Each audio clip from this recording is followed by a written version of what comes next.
After over a year of anticipated waiting and speculation, the live-action adaptation of One Piece is finally here, with all 8 episodes dropping on August 31st, covering Romance Dawn to Arlong Park, and surprisingly, it's actually pretty good. Yes, finally, it seems that we actually have a good live-action anime adaptation, and from Netflix of all studios, the same people who gave us live-action Death Note. Honestly, I'm amazed. How was One Piece of all things, something which seemed to be unadaptable in the live-action medium, the first one to be successful? It's crazy to think about. Now, before we go any further in discussing the show, I want to make it very clear that I am not saying that this is even close to either the anime or manga versions of One Piece in terms of quality, nor am I saying that this is of the same quality as shows like Breaking Bad or early Game of Thrones.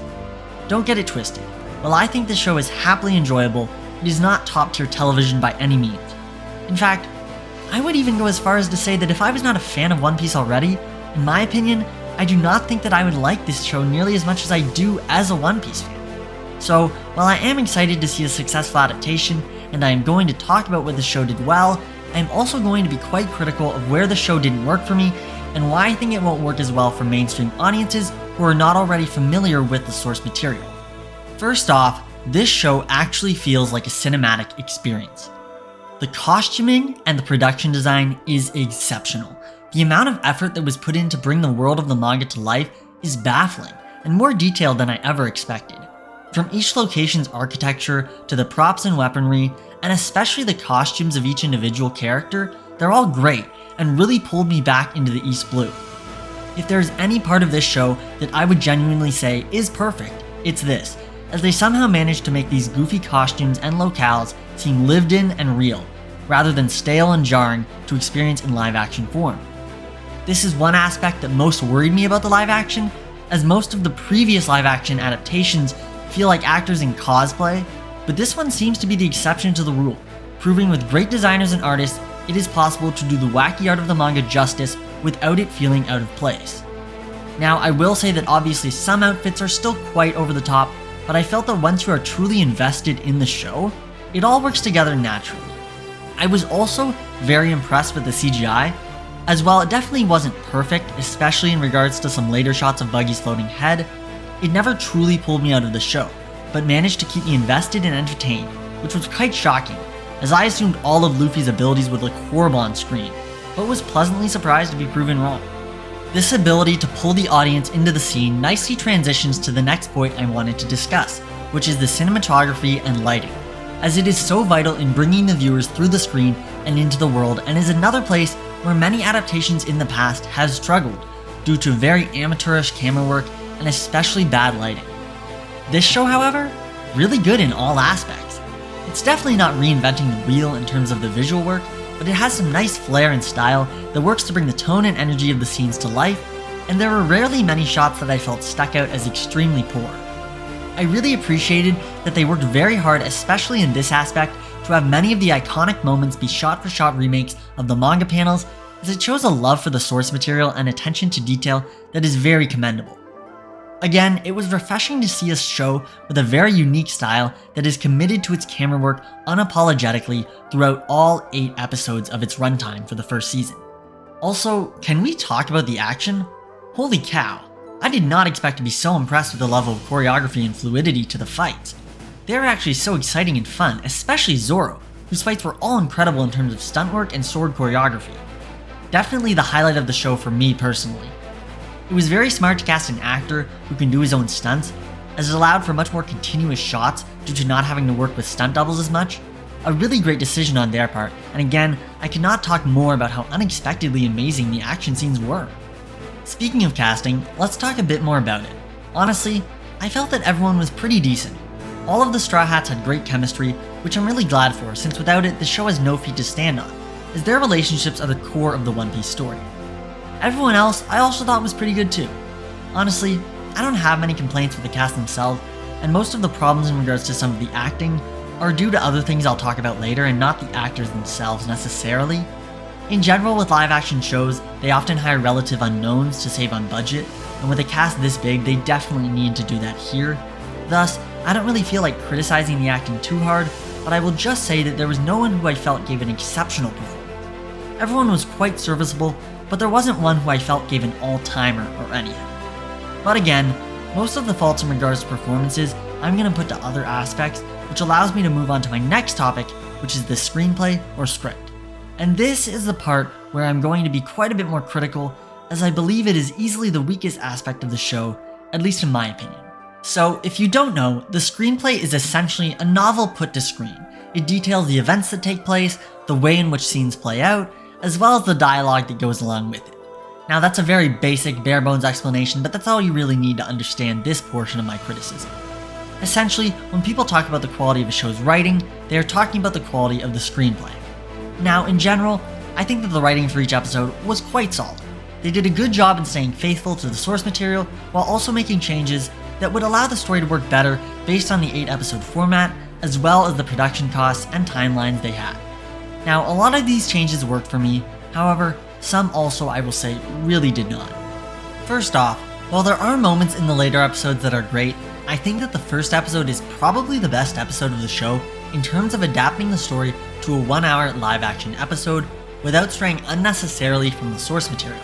The way they wove the 3 plotlines for Zoro, Nami, and Luffy together, and having them meet and join together at the end of the episode was a very smart choice, as it introduces the 3 original Straw Hats really nicely, giving us insight to who they are and how they act within one episode. I also thought the choice to introduce Nami as a very competent baton fighter this early was extremely smart, since it would seem really awkward if she was the only one not fighting, whereas in the manga, since it's mostly one-on-one fights in small panels, it isn't nearly as noticeable as it would be here. This episode in particular, I felt that all of the changes made sense in terms of adapting the manga to live action without compromising the pre-existing story. In terms of Orangetown and Syrup Village, I also felt that the story, while definitely changing quite a bit, always stayed true to the source material while formatting it much better for the live action medium. I also really like how they managed to bring in both Usopp, Luffy, and Zoro's backstory very naturally into the plot based on the context of what the characters were enduring. For example, Luffy's being interlaced during his water torture from Buggy, and Zoro's during his climb up the well. Great choices by the writers. In general, I felt that all the backstories were done exceptionally well, with Sanji's probably being the best scenes of the entire show for me, and definitely the best adapted scenes. I'll also say that the Luffy help me moment, well, not as good as either the manga or anime, was adapted pretty close to perfect.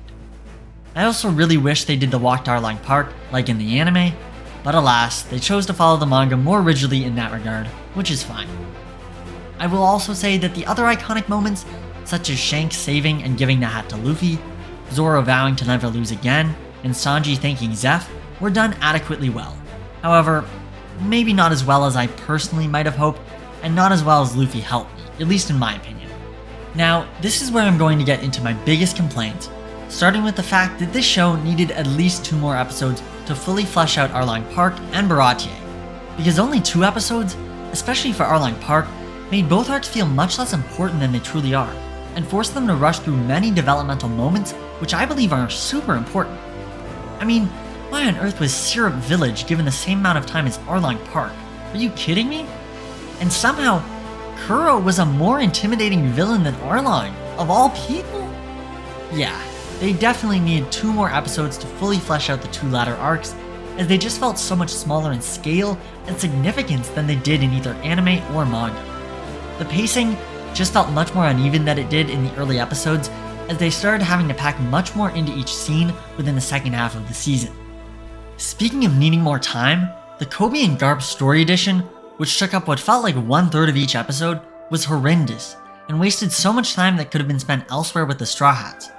Feeling the need to give Kobe, of all characters, a meaningless story that ends up going nowhere by the end of the season felt very pointless, and introducing Garp this early and having him chase Luffy all across the East Blue was a very poor choice in my opinion, because it recontextualizes the whole story. Rather than having Luffy, the unknown pirate underdog who is constantly underestimated by his opponents, he is instead being chased around the whole season by a Vice Admiral of the Marines? That changes everything, making him known to the world government in a way he never truly was until Alabasta. Also, it ended up being pointless because after Garp beats him up and catches him, he ends up letting him go because Kobe and Helmeppo stand up to him? What is that? That's just lazy storytelling. it was so wasted and should not have been included.